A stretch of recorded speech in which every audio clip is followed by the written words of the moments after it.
दोस्तों, personal finance के अंतर्गत एक बहुत ही इंपॉर्टेंट सवाल ये आता है कि आप अपनी सेविंग को बढ़ाएं। आप जितना मैक्सिमम सेविंग बचत कर सकते हैं वो करें। और ऐसे में एक बहुत इंपॉर्टेंट सवाल ये आता है कि कैसे आप अपनी आमदनी का 50% हिस्सा या फिर उससे ज़्यादा बचत कर सकते हैं। अब दोस्तों, ज़्यादातर लोगों के लिए ये बहुत ही मुश्किल सवाल है, बहुत ही मुश्किल बात है कि वो अपनी आमदनी का 50% 60% बचत करने के बारे में सोचे भी। इसे करना तो दूर की बात है, बट अगर आप ध्यान से समझें तो जिनके ऊपर होम लोन है, जिनके ऊपर कार लोन है या जिनके ऊपर बहुत सारे अलग तरह के लोन्स है, जो अपना ईएमआई में अपनी आमदनी का 50% 60% इवन 70% और कुछ लोग तो 90% अपनी आमदनी का जो पैसा है, इनकम है, वो यहाँ पे ईएमआईज में लोन्स में भर रहे हैं। तो वो वहाँ पे क्या कर रहे हैं, अगर आप ध्यान से देखें तो वो भी एक तरह की सेविंग कर रहे हैं, बट उस सेविंग में वहाँ पे वो इंटरेस्ट पे कर रहे हैं, ना कि इंटरेस्ट कमा रहे हैं। और ऐसे ही अगर आप उल्टा समझें तो जब आप ईएमआईज के अंतर्गत, जब आप लोन्स भरने के अंतर्गत अपनी आमदनी का मैक्सिमम हिस्सा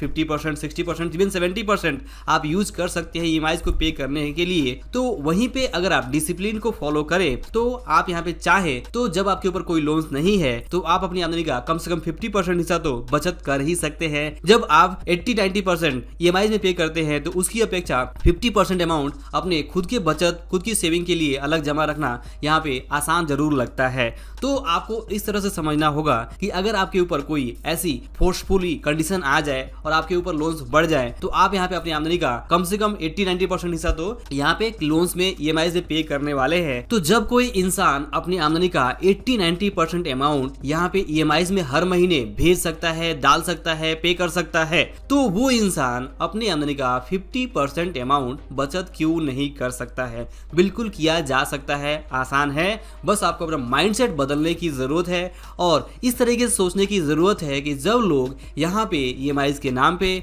लोन्स के भरने के नाम पे यहाँ पे अपनी आमदनी का मैक्सिमम हिस्सा यहाँ पे अगर वो लोन्स में पे कर सकते हैं तो क्यों नहीं वो अपनी फ्रीडम के लिए, अपने फाइनेंशियल फ्रीडम के लिए, अपने रिटायरमेंट के लिए, अपने फाइनेंशियल गोल्स के लिए यहाँ पे अलग बचत कर सकते हैं जिससे कि वो फाइनेंशियली फ्री हो पाए। तो दोस्तों, ऐसा करना मुश्किल नहीं है, मुश्किल बस ये है कि आपका जो माइंड है वो यहाँ पे मजबूरी में कोई काम कर सकता है, बट उसे अगर आज़ादी मिल जाए वो काम करने की तो वो नहीं करता है। हमारा जो माइंड है, हमारी जो साइकोलॉजी है वो है आज़ादी का मिसयूज करना। जी हाँ, जब हमें फ्रीडम होती है तो हम उसका मिसयूज ही करते हैं। फॉर एग्जाम्पल, मान लीजिए कि हमें यहाँ पे मालूम है कि अगर हम डेली वॉक करते हैं, डेली मॉर्निंग में आधे घंटे 1 घंटे का समय देते हैं, वॉक करते हैं, कुछ एक्सरसाइज करते हैं, तो इससे हमारी बॉडी फिट रहने वाली है और हम ज़्यादा एनर्जेटिक रहने वाले हैं, जिससे हमारी जो प्रोडक्टिविटी है वो बढ़ सकती है और हम ज़्यादा हेल्दी रह के ज़्यादा यहाँ पे अपनी लाइफ को एंजॉय भी कर सकते हैं।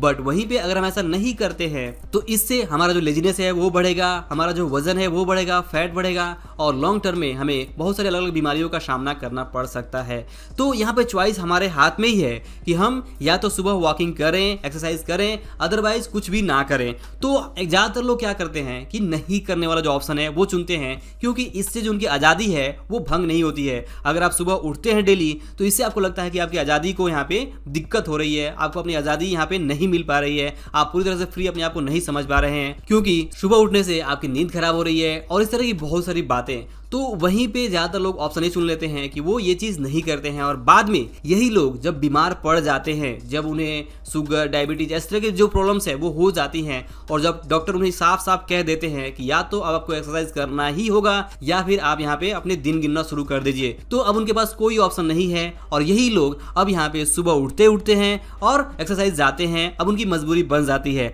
बट जब तक उनके ऊपर मजबूरी नहीं थी तब तक वो ये काम नहीं कर रहे थे। तो इसी तरह से हमें अपनी फाइनेंशियल लाइफ में भी समझना होगा कि जब हमारे ऊपर लोन्स का बर्डन बढ़ जाता है तो हम ऑटोमेटिकली लोन्स ईएमआईज पे करने लगते हैं और वो भी अपनी आमदनी का 60, 70, 80, 90% यहाँ पे सिर्फ ईएमआईज में पे करने में पे कर देते हैं और वहां पे डाल देते हैं। बट वहीं पे जब हमारे पास फ्रीडम रहता है, हमारे पास चॉइस रहती है कि हम अपनी आमदनी का कम से कम 40%, 50% हिस्सा बचा पाए, तो हम वो नहीं कर पाते हैं, हम वो सारा पैसा खर्च कर डालते हैं क्योंकि हम यहाँ पे अनुशासित नहीं होते हैं। और जैसे हमारे ऊपर मजबूरी आती है लोन्स को पे करने की तो हम वो चीज कर पाते हैं। तो हमें अपनी साइकोलॉजी को समझना होगा, क्योंकि हमारी जो साइकोलॉजी है, हमारा जो माइंडसेट है, वही हमें फंसाता है, वही हमें ट्रैप्ड आउट करता है। अगर हम इसे बदलें, इसे ठीक रखें, इसे पॉजिटिव रखें और समझें कि किस तरह से हमारा माइंडसेट काम कर रहा है और किस तरह से हमें ये फंसा रहा है, तो हम यहाँ पे अपने माइंडसेट पे कंट्रोल पाके बेटर डिसीजन ले सकते हैं और अपने फाइनेंसेस को बेहतर मैनेज कर सकते हैं। जैसे कि इस केस में अगर आप चाहते हैं कि अपनी आमदनी का मैक्सिमम हिस्सा सेव करें, चाहे वो 40% हो, 50% हो, 60% हो, तो इसके लिए आपको अनुशासित रहना ही होगा। इसके अलावा कोई दूसरा विकल्प नहीं है। तो दोस्तों, ये वीडियो था हमारे माइंडसेट के बारे में कि किस तरह से अपने माइंडसेट को चेंज करके हम अपनी आमदनी का मैक्सिमम हिस्सा बचत कर सकते हैं। क्योंकि अगर कोई इंसान लोन पे करने में अपनी आमदनी का 60, 70, 80% अमाउंट यूज कर सकता है, अलग पे कर सकता है, अलग यहाँ पे डाल सकता है, खर्च कर सकता है, तो क्यों नहीं वही इंसान जब उसके ऊपर कोई लोन बर्डन ना हो तो वो अपनी आमदनी का कम से कम 40%, 50% हिस्सा तो बचत कर ही डाले। ये सब कुछ होगा अनुशासन से, डिसिप्लिन से और स्ट्रॉन्ग माइंडसेट से। तो आपको अपने माइंडसेट को स्ट्रॉन्ग बनाइए, डिसिप्लिन बनाइए और जितना ज़्यादा आप सेविंग कर सकते हैं वो करिए। तो यही है इस वीडियो का लेसन। तो आई होप कि आप इसको इस वीडियो का लेसन जो है पसंद आया होगा। वीडियो पसंद आया हो तो इसे लाइक और शेयर जरूर करें। अंत में इस वीडियो को देखने के लिए और हमारे साथ जुड़े रहने के लिए आपका दिल से बहुत बहुत धन्यवाद।